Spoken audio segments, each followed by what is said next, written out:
Happy Tuesday. Today is the 26th day of April, and this is the 81st episode of season 3 of the Be Your Own Hero show. HERO is an acronym. It means helping everyone reaps optimism. In other words, helping others helps you. It's a reciprocal action. I'm your host. I'm sekouwrites. I'm a professional creative, which means I do a lot of different things. I'm also the creator of the HERO ministry movement, which is my effort to uplift and inspire people in general and the unhoused community in specific. So this is season 3, as I said, or maybe I didn't say, but this is season 3, the doing season. It's almost time to wrap the season up. I usually change seasons when I'm in the 80s, and this is episode 81. So it's almost time for season 4. I don't know what that's going to be about. Anyway, this season has been about doing, and this is where I discovered that this show is specifically geared towards artists and by extension retirees, because the way artists and retirees spend their time is kind of similar, or the access to time that artists and retirees have is very similar. All right, join me here Monday through Friday at 9:45 a.m. Eastern, 8:45 a.m. Central. And if this show feeds you in any way, please like, please comment, and most of all, please share. Just a quick reminder, I'm not a personal trainer nor am I a financial advisor, so do your own due diligence, but I hope you enjoy this journey of me talking about my journey of becoming my own financial hero. Okay, so that's what I got. Let's get into it. Hero Ministry Movement News. Today is day 330 of my run streak. Day 330. I've been running every day, at least a mile a day, for 330 consecutive days in a row. Now, as you can see, I'm feeling it today. I tend to feel it a little bit more on the milestone days, the 10 numbers. Because, I say every day what number I'm on. I don't always feel it, but on the milestone days, I feel it. So I'm definitely feeling it on day 330. That's feeling like an achievement. I'm getting closer and closer to day 365. Okay. Oh, shout out to you, Linda. You saying this 17 inches of snow? Woo. I'm telling you, I just feel like we're moving towards one season of random weather. But I'm going to get off my soapbox. Before I get on my soapbox and move on. All right, I hope you're digging out safely, Linda. And let's see. So day 330 and my miles. I meant to tally up my miles. I like to do that on the milestone days. I did not tally up my miles, but last time I remember tallying up my miles, I was over 960 miles run. Wild. So I'm going to tally it up today or soon. Let me just say I'm going to tally it up soon, so I have an exact number. All right. So quick shout out to Reverend Melissa. She wore my doing shirt in season 1 of her show. And that played last week because she did a whole series called In the Beginning that showed the very first episodes of Sit with Reverend Melissa. So shout out to Reverend Melissa for rocking my doing shirt way back in the day. And I hope you guys got to check out that week of In the Beginning last week. Okay.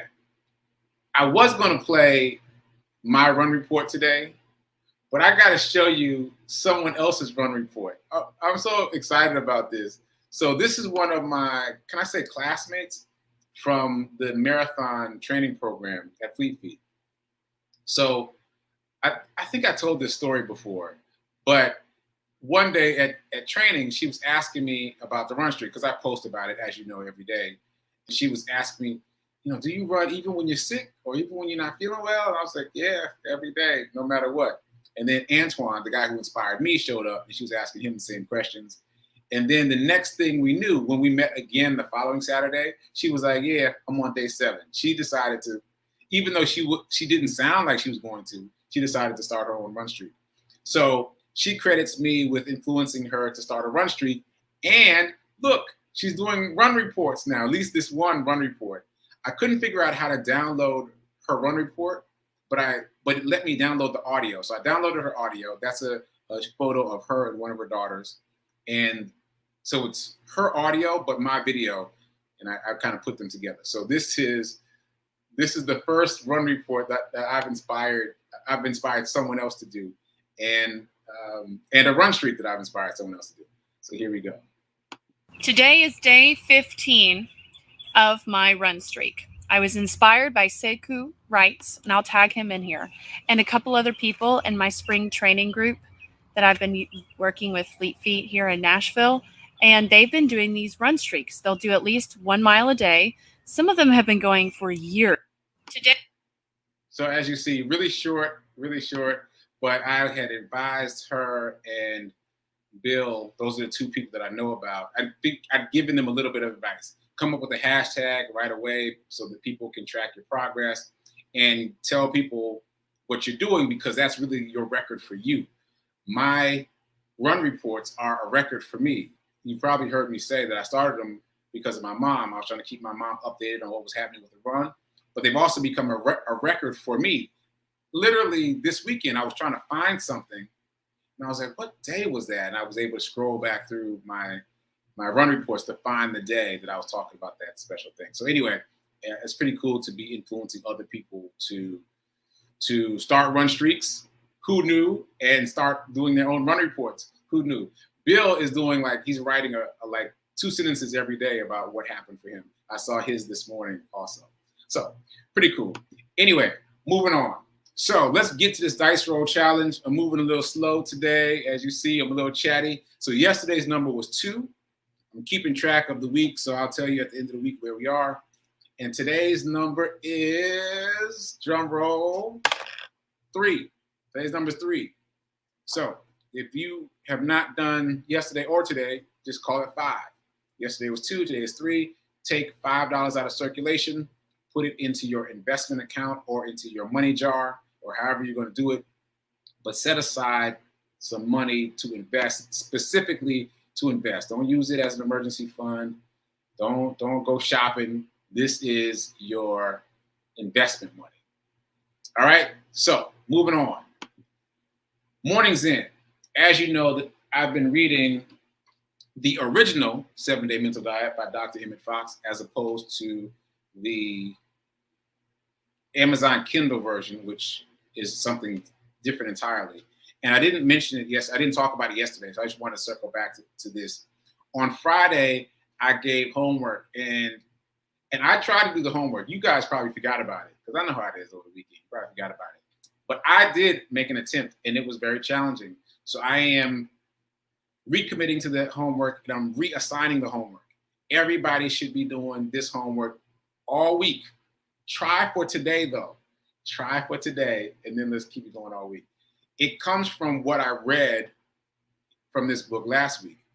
It just a reminder that the practice is not to not have negative thoughts. You're going to have negative thoughts, and people are going to bring you negative thoughts. People are going to bring you bad news. The practice is to brush it off your sleeve, just like a cinder from a fire. And that's a metaphor that I got from the book itself. So if a cinder lands on your sleeve before it burns a hole in your sleeve, or you want to just brush it off. So that's what we're doing with negative thoughts today and the rest of this week. As you have the negative thoughts, become aware of them. Become aware of them. Any kind of negative thought, being impatient, having an attitude. See, what we tend to do is we tend to focus on the big negativities, but look for the small negativities, being impatient, being frustrated, like those small ones. Pay attention to those today. And as you catch yourself, just brush them off, replace them with something positive, and keep pushing.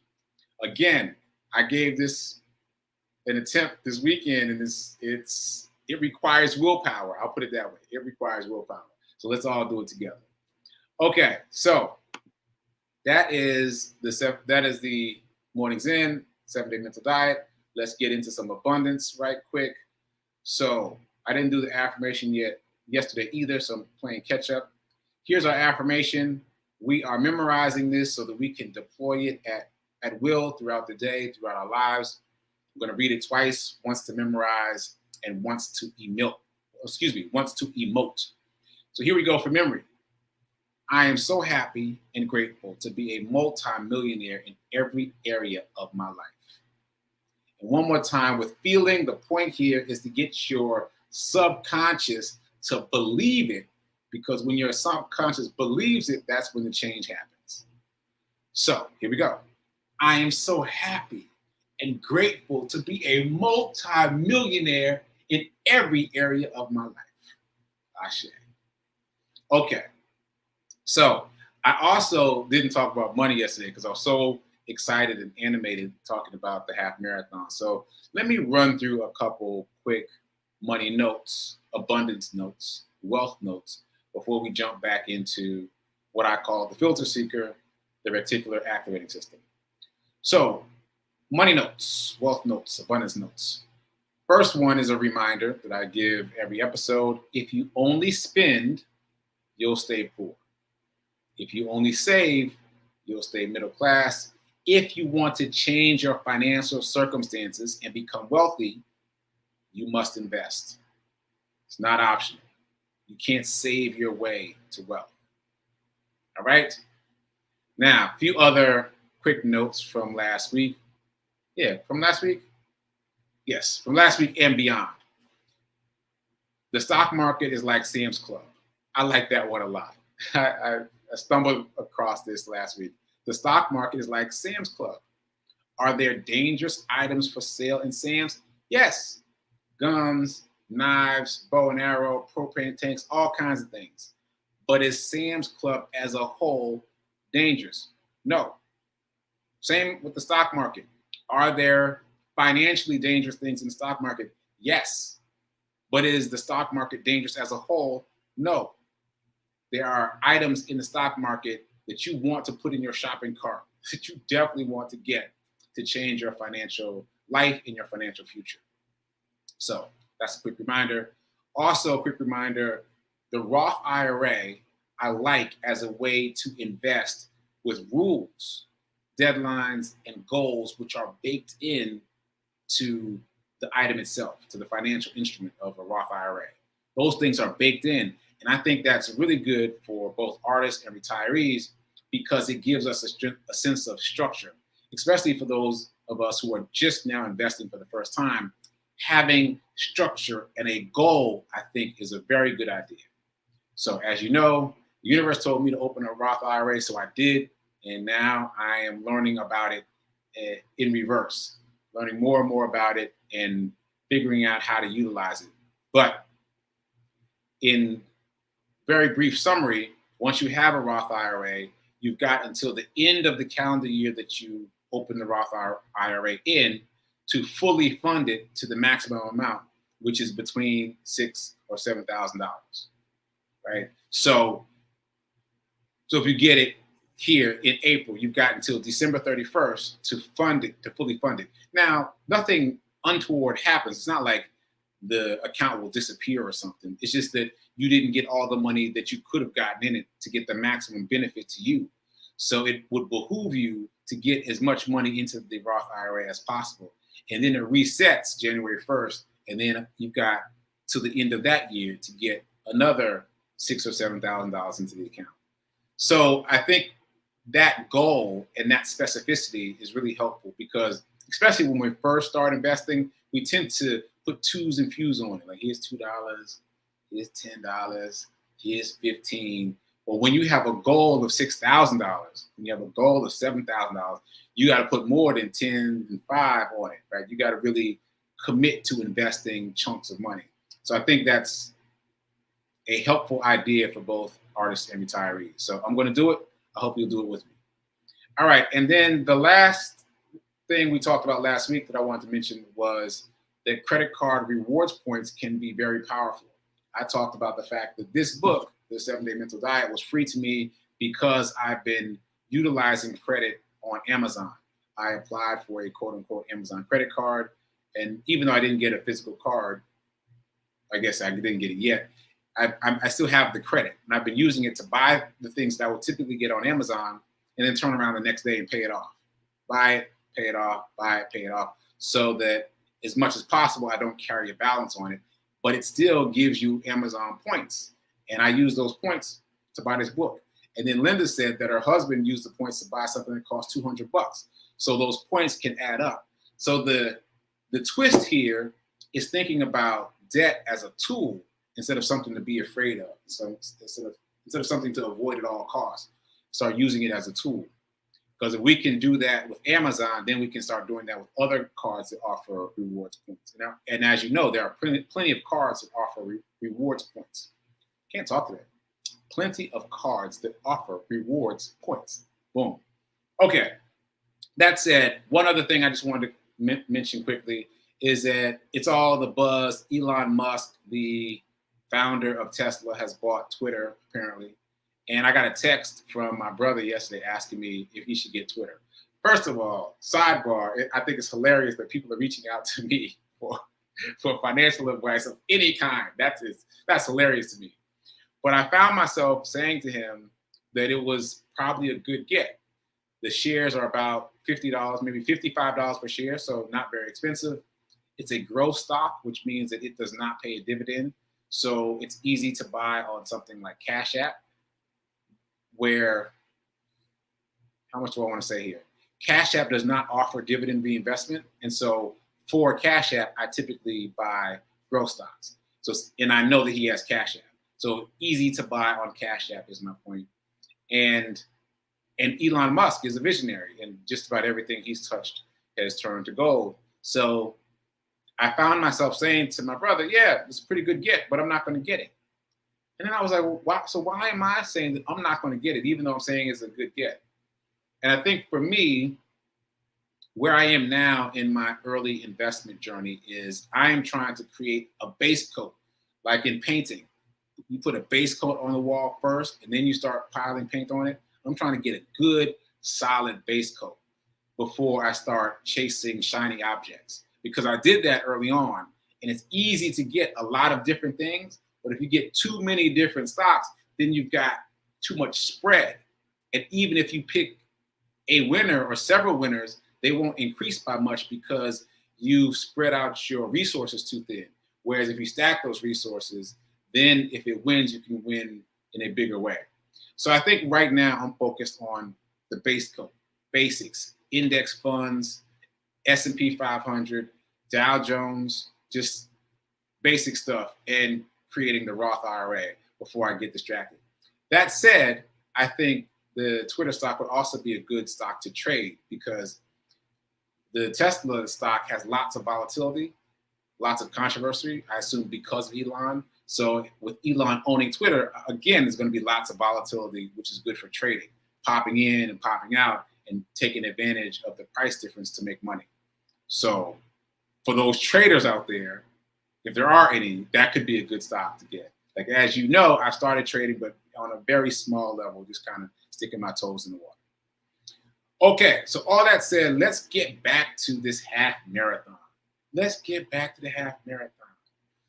Okay. So there's so much I want to say, but let me start with a clarification. So a couple people yesterday hit me up to clarify. So what I said about the time was a little confusing. First of all, I kept saying seconds. My bad. I know, I guess I said seconds a lot. I'm not used to speaking in marathon time. This is new for me. So 2 hours and 15 minutes. Apparently I said 2 hours and 15 seconds. Okay, my bad. 2 hours and 15 minutes is what I trained for. I trained to complete the half marathon in 2 hours and 15 minutes. Now, I was talking to Reverend Melissa about this yesterday, and I said that I was talking to her about it from the beginning, that when we went to training, we had to choose a group. And I told her that my group was 2 hours and 15 minutes. And she said, that's very specific. Yes, it's very specific. You have to choose. You can't just go to marathon training and say, I want to finish. Even if that's your goal, even if your goal is just to finish, I just want to finish the race, you still have to choose a group to train with. And there are all these different groups, and the groups are divided by the time that you expect to finish it.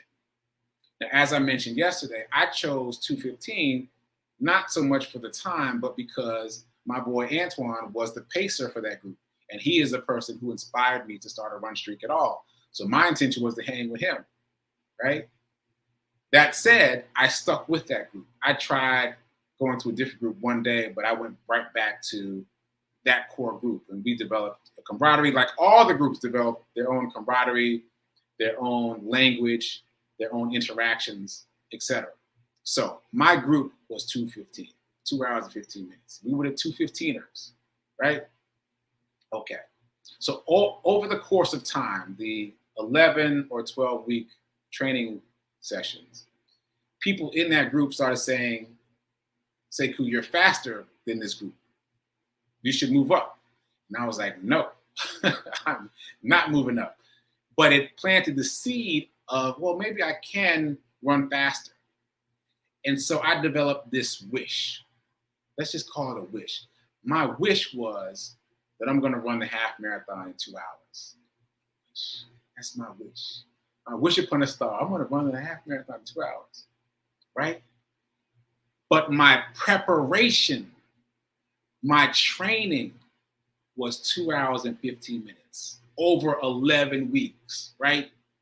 Every Saturday for group runs, and in between on social media, my core training, my core preparation, my core preparedness was around 2 hours and 15 minutes. So the point that I'm making is that the conscious mind is said to be only 10% of what we do, which is a staggering statistic. 10%. Imagine that. 90% of what we do is based on what the subconscious is acting out. I've heard it likened to a man riding on an elephant, a boy riding on an elephant. So the boy is your conscious mind. The elephant is your unconscious mind, your subconscious mind. Subconscious mind is going to do what it does, and you're trying to get the elephant to do what you want it to do. But the subconscious mind is in control. And so what I'm saying, and this is back to the reticular activating system that I call the filter seeker. What I'm saying is my focus, the seeking part of the reticular activating system was seeking 2 hours and 15 minutes because I inundated my subconscious with that over the course of those 11 or 12 weeks of training, right? I believed down to my core that I could run 2 hours and 15 minutes because I trained for it. I didn't believe it in the beginning, but as I trained for it, I knew for certain that I could do 2:15. So much so that I started to wish for 2. But I didn't really believe 2. It was a wish. It was a hope. It was a maybe. So what I'm saying is that even though I wished consciously for 2 hours, I was continuing to prepare for 2:15, and that resonated with my subconscious, with my 90%, with my elephant, with the reticular activating system, with the filter seeker. All of that was activated by me preparing for 2 hours and 15 minutes. So much so that when I was clearly going to exceed that, my reticular activating system, my filter seeker, in cahoots, I'm gonna use that word, in cahoots with the universe, conspired to slow me down, to give me exactly what I asked for, which was 2 hours and 15 minutes. Now, I know that sounds a little woo-woo. I know it does, but I am clear that that's what happened because of so many coincidences that can't be coincidences. So if you missed the show yesterday, is that my alarm? Yet my alarm's going off, so I got to wrap this up. But if you missed the show yesterday, I did very well on the first 10 miles of the half marathon. There's only 3 miles left. That's a 5K. I've done that in my sleep by now. But in the last 3 miles, there was a calamity of errors. Like so many different things happened that slowed me down to where I crossed the line at exactly 2 hours and 15 minutes. That's no accident. That's no accident. I'm talking about the power of the subconscious mind. We always say the mind is powerful, but then we don't think about how that might apply in real life. So here's a quick example. You know how many blisters I've had in my life? 2. In my life, I've had 2 blisters. Both of those blisters I got on Saturday in the last 3 miles of the race. Not the first 10, the last 3. When I said yesterday that it felt like there were thumbtacks in my shoe, I didn't know what that was, but I now know that that was 2 blisters that developed in the last 3 miles of the race. Now, if that's not enough for you, consider this. For 8 months, I ran every single day, part of my run streak, every single day, at least a mile a day, in sneakers that were a size and a half too small. And $2 socks that I literally bought from the gas station. How many blisters did I get? 0. But on game day, when I'm wearing all the right stuff, my fancy $20 socks, all the things, haven't changed anything on game day. But on that day, all of a sudden, I get 2 blisters in the last 3 miles of the race. All of a sudden, I don't even see the finish line. There's too many coincidences. The universe gave me exactly what I asked for, not for what I wanted, but for what I asked for. Look at the specificity. Look at the specificity. And as a matter of fact, I posted on social media that my time was 2 hours and 16 minutes because that's what my watch said, right? I forgot what happened with the missing minute. Because when I went to the website, it said 2:15. Those are the official results. You know what the missing minute was? The missing minute was me yelling at the woman who handed me my medal. Now, first of all, don't judge me. Don't make those faces. Let me explain what happened. What happened was I was coming into what I now know is the finish line. I didn't realize it was the finish line then, but I'm coming in and it was a DJ. I heard the music. I heard someone talking on the microphone, and all of a sudden, the DJ says, "Sekouwrites is in the building." And I was like, the DJ knows me? He's a hero to us. I was like, what is happening? And by now, my glasses had fogged up, so my glasses were off. So again, another reason I didn't see the finish line. But I'm looking around trying to find the DJ, and I found what looked like the DJ booth, and I'm pointing at the DJ booth. Like, I don't know who that was to this moment. I don't know who that was. If they knew me or if they were reading a sheet, I don't know. But I'm pointing at them. I'm sure there's pictures of me at the finish line going like this, right? Because I'm trying to acknowledge the person who's yelling my name. And as I finish doing that, I look up and this woman is saying, "Congratulations." I'm like, no. Where's the finish line? Where's the finish line? What was my time? And the woman was like, "I'm sorry, sir. I'm just here to pass out the medals."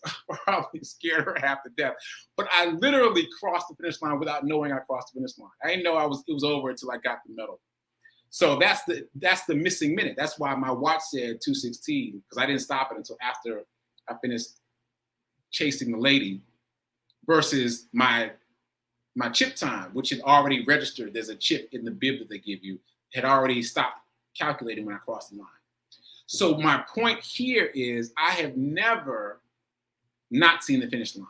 And when I see the finish line, I always sprint for the finish line. But if I had seen the finish line, I would have sprinted for the finish line and I would have finished in 2:14, not 2:15. I'm talking about, look how the universe conspired to give me exactly what I asked for. Not what I wanted, but what I asked for and what I believed that I was capable of. So the lesson, again, I said it yesterday, I'm gonna say it again, prepare for what you actually want, not what you think you can get. Prepare for what you actually want, not what you think you can get. Because you have to believe that you can get what you actually want. What I did is what we all do. We think, we wish for the thing that we want, but we prepare, we believe for the thing we think we can have. Don't do that. I learned that lesson again on Saturday, and I want it to be the last time I learned that lesson, and I want you to not have to experience that too. Now, I'm going to keep talking about this because it's important, but it's time to close out because it's time for prayer time at 10:15 right now, and then it's time for Rev Melissa at 10:30. So keep doing Be a hero. Be your own financial hero. Remember that now is better than perfect in terms of investing, and prepare for what you want, what you actually want, not what you think you can get. All right. All right. And also keep those negative thoughts off you all day today. Knock those negative thoughts. All right. I'll see you tomorrow. Later.